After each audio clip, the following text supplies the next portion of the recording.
Welcome to True Crime by Indie Drop-In. Each week we feature an episode from the best independent creators. Hit subscribe for more great true crime content. If you would like to help Indie Drop-In support indie creators, you can buy us a coffee. Just go to buymeacoffee.com/indie drop-in or click the link in the show notes below. Today's episode is from the Jury Room. Don't forget to check out the show notes for links to subscribe and follow on social media. Enjoy the show. Begin. We are precious, every single one of us. We are magnificent human beings who have been given an almighty gift, the ability to create our own lives without any limits.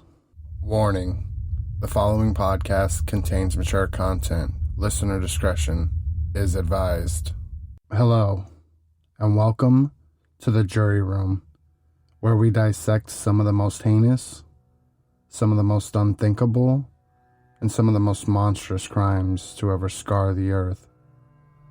From cannibalistic serial killers to decades-old unsolved mysteries, these stories are sinister enough to keep you up at night. Are you looking for a miracle? Let me welcome you to Jonestown. On November 19th, 1978, Hyacinth Thrash, a woman in her late 70s, hid under her bed in Guyana, South America. The Alabama-born woman had been living in a clearing in the Guyana jungle known as Jonestown for some time now, ever since her prophet, Jim Jones, had led his devout followers there. Thrash was one of the early followers of Jones. She met the charismatic preacher when he was performing healings in Indianapolis. He was easy to fall for. A white Christian philanthropist who fought racial injustices in a city that was deeply segregated. Thrash, who was black, was living in Indianapolis when the city actively supported the KKK in the 1920s.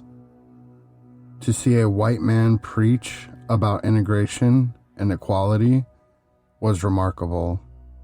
He seemed bold, brave, and kind, a giver. Jones even started a soup kitchen and had a clothing giveaway. He put coal in black folks' bins and gave them shoes and things, always willing to help somebody, and I was willing to go along with him, because at the time, he was really doing good. Thrash and her sister Zippy sold their home for $35,000 and gave the money to Jones. Then, they followed him to California and onward to Guyana. By 1978, Thrash was beginning to see through the cracks. The liberal-minded preacher she had fallen for had transformed into a sadistic cult leader, and she was tired of it. On that late November day, she heard the sound of gunshots echoing from the tangles of the long-limbed trees in the jungle. She was scared. When Jones called for his followers, all of them, to gather in the main pavilion, she had a bad feeling. She didn't want to go. Her sister went ahead, but Thrash chose to hide. Jones' guards went from room to room, bed to bed, looking for stragglers, making sure everyone was right where they were supposed to be, that no one was left behind. Thrash, though, remained undetected. The lights were off, and she was small enough to cradle her body near the wall, beneath the bed. The guards didn't see her. Thrash waited for her sister to return from the meeting. She never came. Thrash assumed it was just running long, so she crept into her bed, pulled up the covers, and went to sleep. It was a strikingly quiet night, so she slept soundly until morning. When she awoke, the other beds in the small, cramped cabin were still empty. Her sister wasn't there. She made her way outside, confused, still emerging from the thick fog of sleep. She figured everyone must have gone to breakfast. Once outside, though, she nearly stumbled over 15 dead bodies. She didn't know there were nearly 900 others just waiting to be found. Thrash spent the remainder of the day and that night alone among the dead. She had to grapple with the death of her sister and some of her closest friends. While coming to terms with what she was seeing, it wasn't just adults. It was children too. Babies. She saw them, limp and lifeless in the dirt. Her heart broke 1,000 times over as she sat among this sea of corpses. It's enough to make you scream your lungs out, thinking of those babies dead, she told reporters in 1995. The nightmare Thrash lived through that day is unimaginable. The photographs alone are shocking. The sheer number of corpses is hard to grasp. Even after the third or fourth examination, masses of bodies piled together like dominoes. People of all ages, races, backgrounds, all of whom were seeking a better life when they found hope in a man named Jim Jones, or blanketing the ground in death. To think of Thrash alive among them is a horror beyond the scope of imagination. She was among a handful of survivors, but that day, across those acres and acres of land, she saw no one else living. She screamed into the cruel quiet of the morning, the stench of death floating through the humid jungle air. "Oh God," she recalled shouting. "They came, and they killed them all." And as the onlyest one alive, Thrash's sister first saw Jones on a TV broadcast in the late 1950s and was enchanted right away. She encouraged Thrash to check him out. As they looked into his piercing black eyes on the television screen, enthralled in his sweet words of harmony, healing, and happiness, they knew only one thing. They had to meet this man, Jim Jones, and see what he was all about. Maybe, just maybe, he could change their lives forever. Jim Jones was born in Crete, Indiana in 1931, but moved with his family to the small town of Lynn when he was a toddler. He spent his formative years living in a rundown shack with no plumbing. He was a child of the Great Depression. His parents were James Thurman Jones, a veteran of World War I, and Lynetta Putman. James was left disabled in the war and unable to work. He spent hours glued to the family radio and had little interest in fathering his son.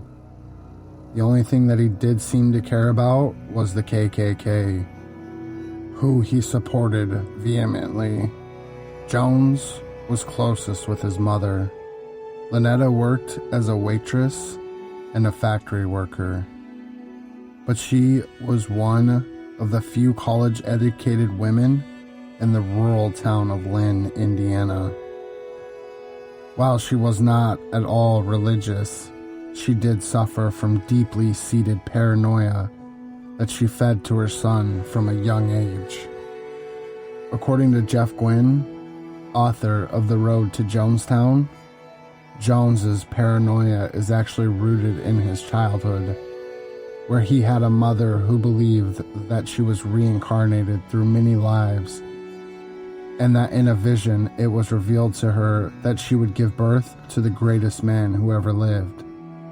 So here, he's hearing from the time he can understand words, "You are something special. You have special powers." Then, his mother would constantly harp about all the outsiders who were against them, who were holding her down, who are holding their family down. By the time he is a public figure himself, he's already, from the time he was a child, accepted the fact that he is being stood up and attacked by enemies everywhere. Dinner was spent listening to Lynetta's rants about the meaning of life. She taught her son that no one would ever help him, that if he wanted to survive in life, he needed to learn to be self-sufficient. Jones had freedom to pretty much do anything he wanted. His parents were hardly attentive to him. Lynetta, because she was tied up at work for long hours, James, because he simply didn't care. Jones spent hours wandering his little town. On one occasion, he stumbled upon a Pentecostal congregation, the Gospel Tabernacle. The congregation practiced spiritual healing, and Jones was fixated by the healing miracles he saw there. He began obsessively reading about religious and dreamed about becoming a preacher. In an FBI tape transcribed by the Jonestown Institute, Jones remembered, "Because I was never accepted, or didn't feel accepted, I joined a Pentecostal church, the most extreme Pentecostal church, the oneness, because they were the most despised. They were the rejects of the community. I found immediate acceptance, and I must say, in all honest, about as much love as I could interpret love. At home, Lynetta had taught her son to love nature and animals. She felt that to love animals was to maintain a connection with the spirits of the wilderness. Jones practically collected pets as a child. He had chickens, cats, dogs, and even snakes. He crammed them into pens in the family barn. While his mother worked and his father was sucked into the radio, the pets provided Jones some of his only company. They also supplied an active audience for his new passion, preaching. Jones took to standing on the barn's creaky loft, where he would look down at his family of animals and preach to them. He scattered flowers around the barn and lit candles in preparation for his sermons. Eventually, he expanded his audience to a slew of neighborhood kids who would gather in the barn to hear this strange child speak. In many ways, this was the future preacher's first church. He regularly threw spiritual healings for animals, where he would perform interspecies blood transfusions that he claimed were scientific. Other times, he would hold funerals for any pets that passed away. According to alternative considerations of Jonestown and People's Temple, a research project sponsored by the Special Collections of Library and Information accessed at San Diego State University, some of the dead pets were killed by Jones himself in the hours before the funeral. Contrary to the violent end many of his pets met, Young Jones was devoted to love. Jones was drawn to outsiders, losers, people, and even animals that he felt were neglected or mistreated. He had a lonely childhood, and likely saw pieces of himself within them. He was even known to nurture plants that he felt pity for. If it was a living creature, it deserved love and attention. In an FBI tape, Jones laments that the first time I felt guilt when a little dog died, I wanted to commit suicide. But I had still some little dogs and cats in life that had me alone to take care of them. Of course, Jones was known to lie about his childhood. He often bragged that his mother was part Cherokee, which, as it turned out, was entirely false.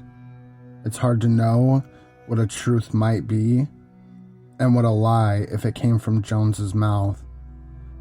But one thing's for certain, Jones was drawn to the innocent, to the vulnerable. And the first time he saw something delicate broke, whether a dog by accident or a cat on purpose, he was affected deeply. It altered the course of his life. By the time he was a teenager, Jones had religious tunnel vision. While other boys were playing sports or beginning to date, Jones was preaching on street corners. He claimed to possess a special wisdom and knowledge that he was obliged by God to share with the world.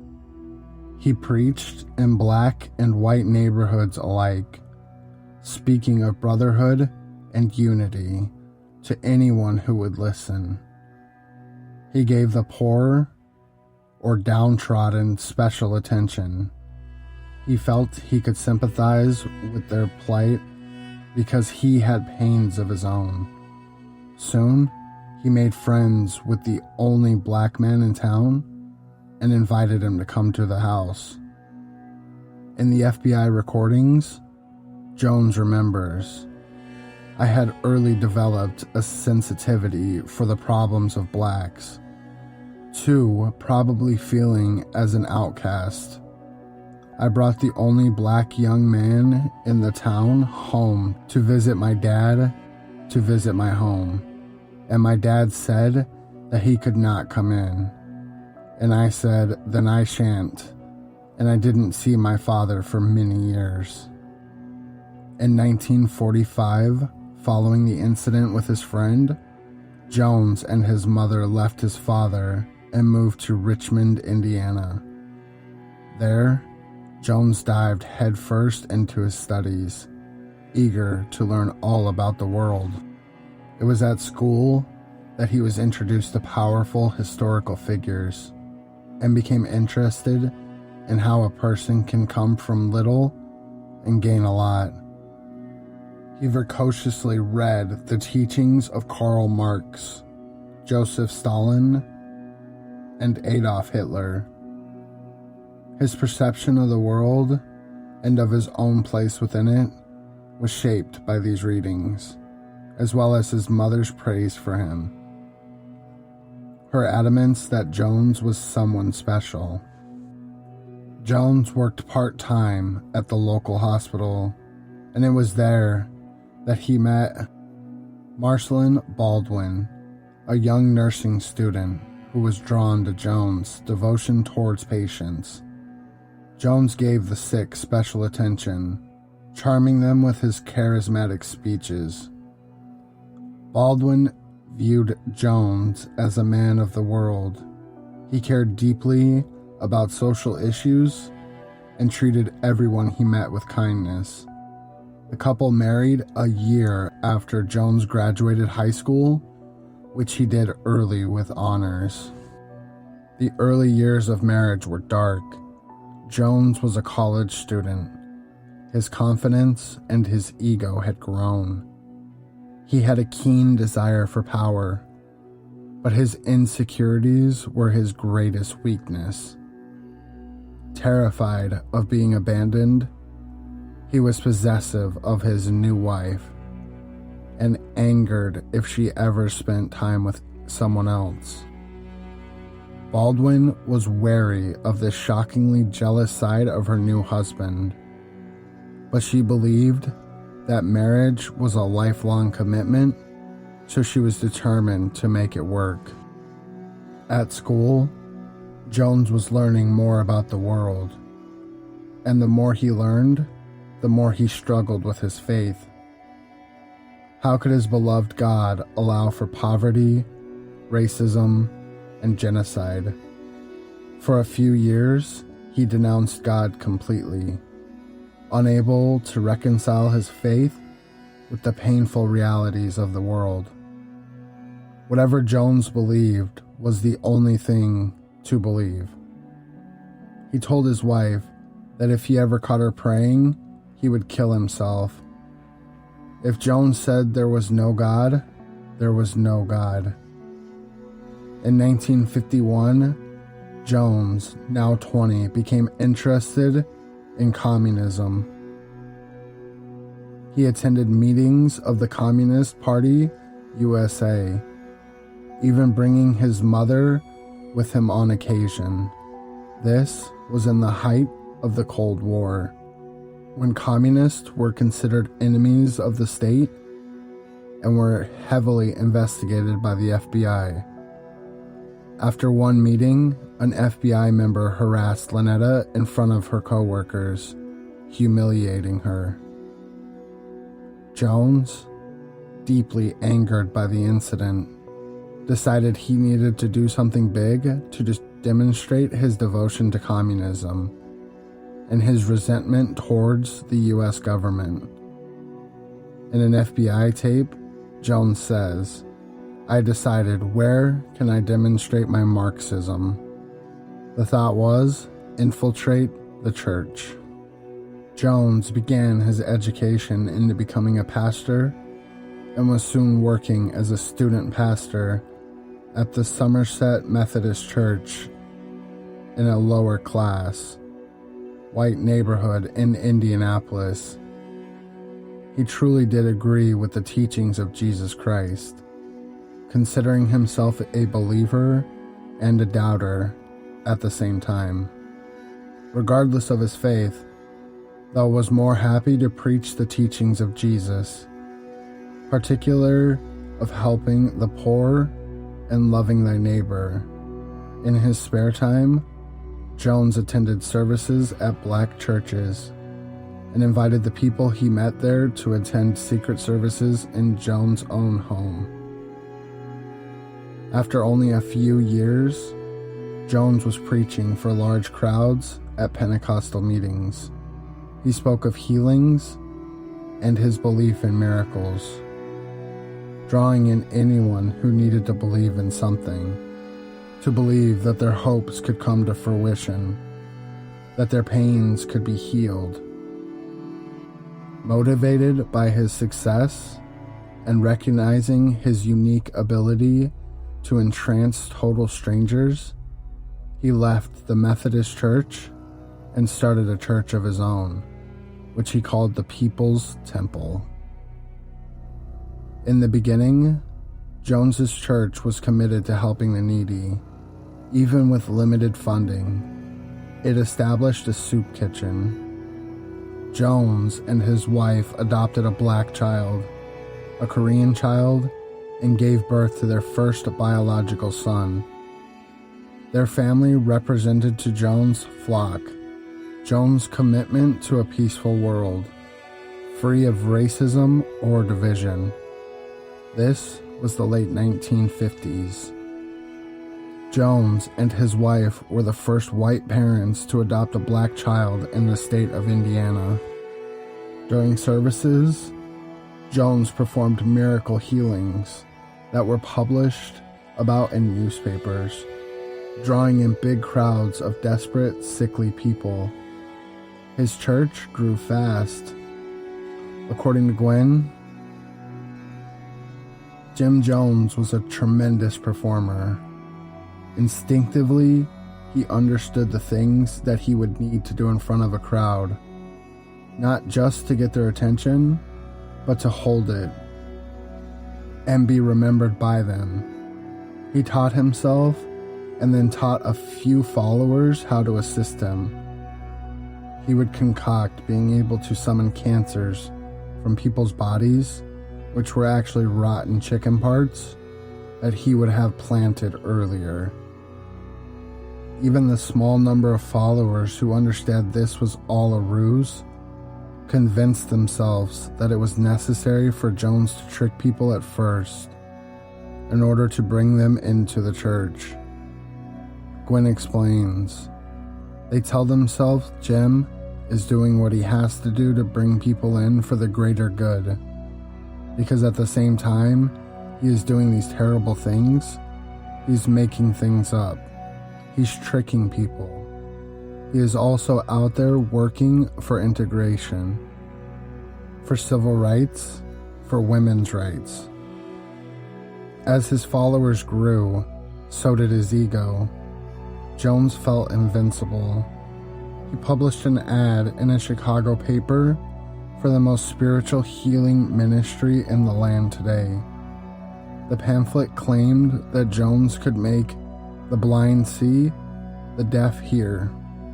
At one time, he even faked his own death before resurrecting himself on stage.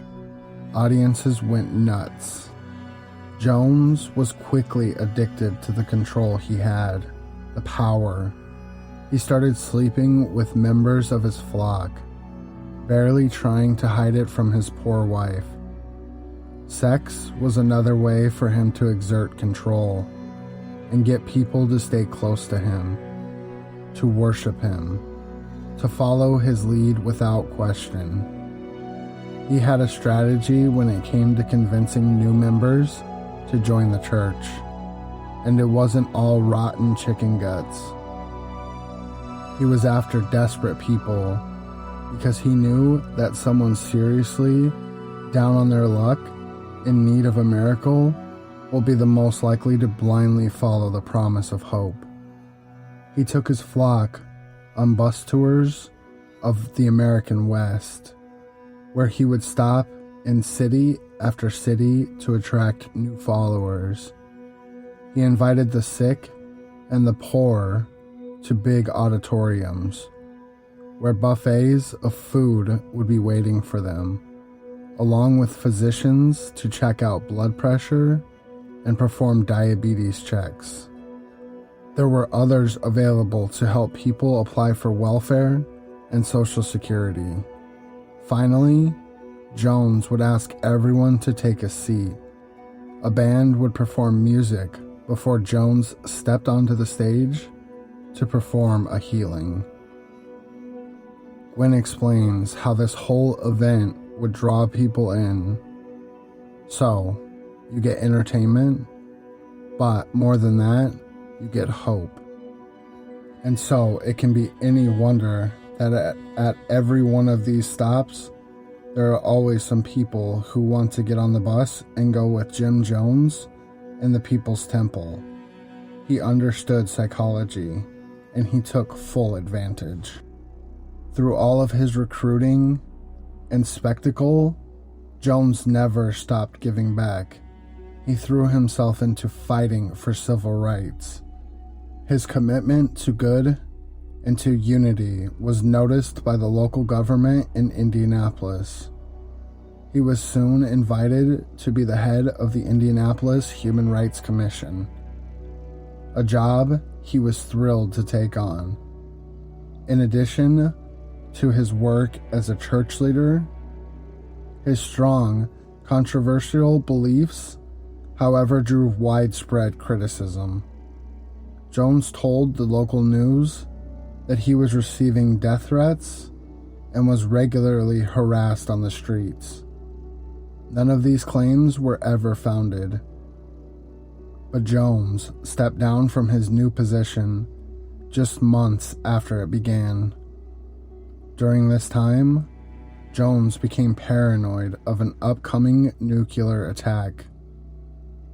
Whether fueled by the widespread fears of the Cold War, his mother's rantings, or Jones' own warped perception of the world, it was enough to scare Jones into leaving Indianapolis.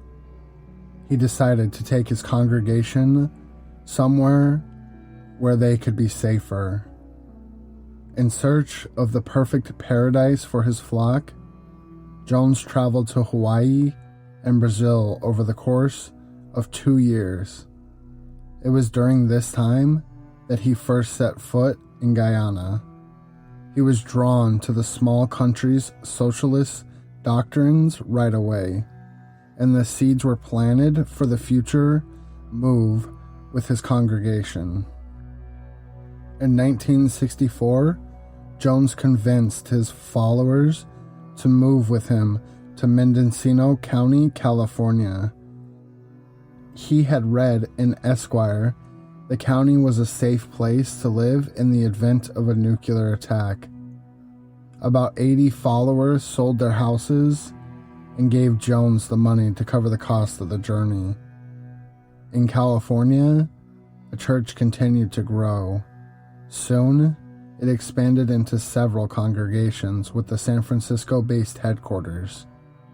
Jones began a coveted membership program that was the key to establishing fiercely loyal followers and the beginning of the church's transformation into a cult. In the beginning, payment for membership was optional, but the donations were publicly announced, so there was a mounting social pressure to open wallets. Jones also made it clear that the amount you donated was directly correlated to your commitment to the church. So if you gave very little, you must care very little. Soon, payment was no longer voluntary. At a minimum, a person was required to give 25% of their income to the church. Jones gave special praise and attention to those who chose to live at the People's Temple facilities, handing over their personal property and savings. Jones was a big believer in communal living, calling it the spiritual ideal because it kept people away from the sinful influence of the destructive, materialistic outside world. With his most devout followers isolated from regular society, Jones was able to convince them that the only safe place was the People's Temple. No one on the outside could be trusted. The world was an enemy. New members had to undergo an intense initiation, a practice that Jones hoped would make joining the congregation that much more desirable. It was competitive, exclusive, an honor that had to be earned. Not only that, but after going through initiation, members were far more committed to the church and to Jones. Members received a place to sleep and a $2 allowance in exchange for joining the church. But they were required to relinquish any affiliations with biological family members. Jones explained that they were part of a new family now, and no longer needed the influence of sinners or people outside of the church. If a person argued or refused to adhere to these strict and often heartbreaking new rules, Jones outed them as a person of weakness who suffered from a lack of faith. These people would be punished by the rest of the community. Punishments included public beatings, especially of children. Parents were required to publicly beat their children for misbehaving. Husband and wives were also expected to punish each other. By making his own members responsible for his punishment, Jones made it impossible for members to publicly turn against him. They also believed that the punishment must be just. One member, Deborah Layton, explained, that as Father's influence increased, the members became unwitting pawns in his quest for more and more personal power. The deeper a person got into the church, the more they were expected to sacrifice in order to prove their devotion. The members that were completely devoted, who never questioned Jones or succumbed to punishment, lived a life of harmony and peace. This motivated new members to keep quiet and focus on believing. The teachings were becoming more intense and bizarre. Jones claimed he was devoted to wiping out racism in America by whatever means necessary, even if it meant mass murder or suicide. Jones began telling his followers that he was the reincarnation of Jesus, and that he had holy visions of the end of the world, an extermination of the black race. If his followers wanted to survive, they needed to stick with Jones. Members were forced to accept Jones' authority without question. By the time he was preaching about the inevitable end of the world, most of his flock had already given him their life savings. They were in too deep to leave, or to admit they may have made a grave mistake in trusting him. As Jones' ego grew along with his control over his followers, he became violent, threatening, and downright cruel to his devotees. Layton lamented that as Jones' power grew, we endured more and more threats and suffered tighter and tighter restrictions.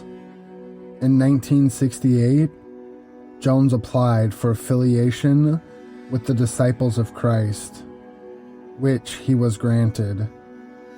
The affiliation came with tax exemptions and made the People's Temple an officially recognized religious organization. Jones sent 30,000 newsletters across the nation, month after month, and began radio broadcasting his sermons. By 1973, the People's Temple had 2,500 members. As Jones became more sucked into his new power and esteem, he threw himself into his sexual affairs more than ever. His wife suffered from back problems that kept her from engaging in sex herself. So Jones, justified in his plentiful sexual encounters, he told his wife and his followers that sex with other women was nothing personal. It was necessary. It made him feel better, stronger, more energized. And he needs that feeling in order to devote himself to the cause. He occasionally slept with male members too, claiming that he used sex to remind them that they weren't the ones in power, that he has the control. In addition to sex, Jones also turned to drugs. He took amphetamines to stay awake longer. Then, he took sleeping pills when it was time to go to sleep. He started wearing his signature sunglasses at this time. He told his followers that the glasses protected them, that to look directly into his eyes would burn you up, because his vision was so powerful. In reality, he wore the glasses because his eyes had turned bright red from all the drugs he was using. As Jones' congregation grew by the thousands, so did his drug-fueled paranoia. The People's Temple was gaining recognition from the press, and it wasn't good. According to the History Channel, negative reports began to surface about the man referred to as Father by his followers. Former members described being forced to give up their belongings, homes, and even custody of their children. They told of being subjected to beatings, and said Jones staged faked cancer healings. The FBI began investigating the group, and feeling threatened, Jones decided it was time to leave America once and for all. In 1974, he obtained permission from the government of Guyana to build a commune there, in an opening in the jungle 140 miles from Georgetown. It was a completely isolated place, totally estranged from the rest of the world. If Jones wanted to continue his practices and make them more extreme, this was the place to do it. A small group of Jones' most devout followers traveled to Guyana to begin the construction. By 1977, it was move-in ready. Jones convinced over 1,000 of his followers to follow him to this new land, promising a life of peace and unity in South American paradise, where everyone would be completely safe from the evil outside world. Upon arrival, Jones confiscated passports and personal possessions, including medications, ensuring that no one could leave the commune. He even armed the isolated road through the jungle with watchful guards. Anyone who tried to escape would succumb to a deadly fate. It was apparent right away that this place was no paradise. Members had left everything behind to get here, and it was nothing like they had expected it to be. Instead of safe and comfortable living, they were crammed into tiny, dirty cabins. They were required to work long days in the fields, and if they dared question Jones' authority, they were punished. Jones made sure that his members didn't sleep, a strategy meant to keep them from acting out. If a person is overworked and overtired, they cannot think hard enough to question anything, and won't have the energy to fight back even if they did. They were forced to attend long meetings late into the night in order to stay awake. On some occasions, Jones had his followers participate in suicide drills. He said that they would have to commit mass suicide if Jones failed to create world peace. Family members of the followers grew concerned when they weren't hearing from their relatives. They published reports that they believed their loved ones were brainwashed and being tormented by Jim Jones. In November 1978, Leo Ryan, a U.S. representative from California, decided to go check out the situation himself. When Jones heard that a U.S. representative would be visiting, he became overwhelmed with rage and paranoia.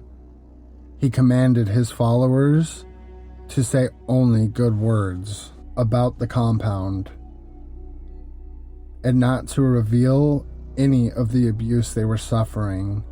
If they did, they would face severe punishment. Ryan brought news reporters, photographers, and even some concerned relatives of cult members. They had no idea what to expect of their destination, but were haunted by the stories of brainwashing and abuse they had been told. They arrived on November 17th and were surprised to receive a warm welcome from the compound. Jones even threw a big dinner and put on a concert for them. Ryan interviewed as many of the followers as he could, and they each told him that they were happy with their new life in paradise. He told them that anyone who wanted to leave could come with him. Only 15 people agreed to this, which shows just how devoted Jones's followers really were, or how afraid. A day after his arrival, Ryan and his group got ready to leave Jonestown. While waiting for his plane, on a nearby jungle airstrip, they were ambushed. Gunmen sent by Jim Jones fired bullets at the unsuspecting group. Ryan and 3 others were shot in the carnage. Ryan died. Gwen describes the event. Jones had determined the night before that he couldn't let Ryan and a few people from the temple who'd wanted to defect get away. His thought was, if you let a few people go, then more and more are going to want to go. If you let this congressman go, more congressmen will come. So he did what he thought he had to do. He had them killed. The not-so-distant sound of gunfire sent Thrash under her bed for safety. Soon, armed guards were going from cabin to cabin, gathering followers and telling them to meet in the main pavilion. Jones had something important to share with them. With over 900 followers gathered and listening, Jones explained that all hope was lost. The congressman's visit represented that even this isolated South American jungle could not provide safety for any of them, that there is no way to truly hide from the evil of the outside world. It was time to engage in mass suicide. According to Jones, there was no other alternative. The followers were handed Kool-Aid laced with cyanide, 1 cup for them and 1 for their children. Armed guards gathered around the group to ensure that no one could escape. Gwen explains, Jones left his followers no choice. Even those who protested, even if they didn't voluntarily drink the punch, they'd be held down and injected. He was the general. He made the decision that his soldiers would die to make a statement. He was not going to give them the option of saying no. In a haunting recording of the final event, Jones tells his followers that it's the end. We are not committing suicide, it's a revolutionary act. We can't go back. They won't leave us alone. They are now going back to tell more lies, which means more congressmen. And there's no way we can survive. Anybody, anyone that has any dissenting opinion, please speak. Yes, you can have an opportunity, but if the children are left, we are going to have them butchered. Some of his followers beg for their lives, suggesting alternatives to this mass suicide. One woman, the only to continuously argue with Jones, suggests fleeing to Russia. But Jones has already made up his mind. We had some value, Jones says. Now, we don't have any value. Well, I don't see it like that, says the woman. I mean, I feel like as long as there's life, there's hope. That's my faith. The woman later pleads with Jones for the life of the children.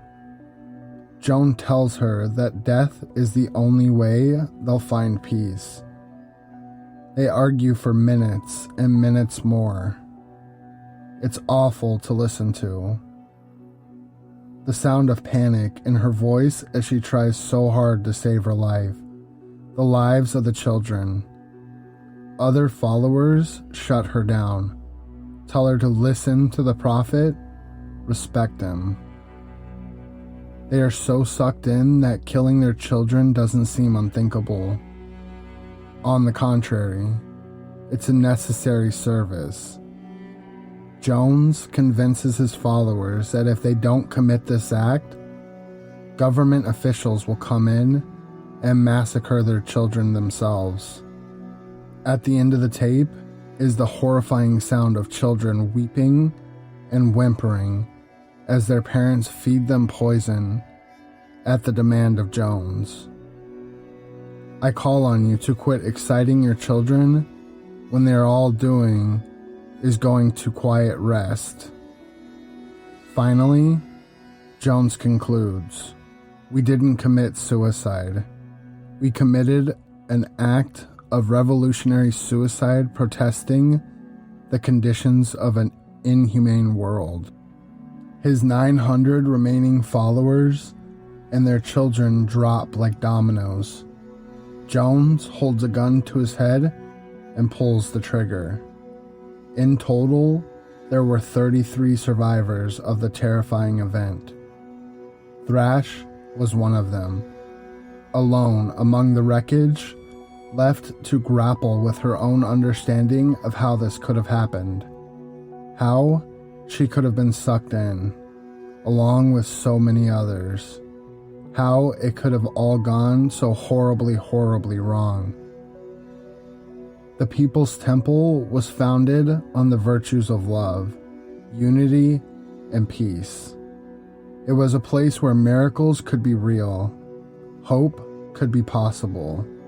It was all too easy to get sucked in, to latch on to this idea that life doesn't have to be painful, that better days exist. He was nice at first, Thrash once told the New York Times. Any one of us, down on their luck, in need of hope, of love, of friendship, could have been sucked right in, just like Thrash was on that fateful day in 1957 when her sister turned on the TV. Thanks for listening, and remember, you never know what's lurking in the shadows, lingering around the corner, walking past your house at night. So watch out, stay safe, and keep listening. This has been The Jury Room.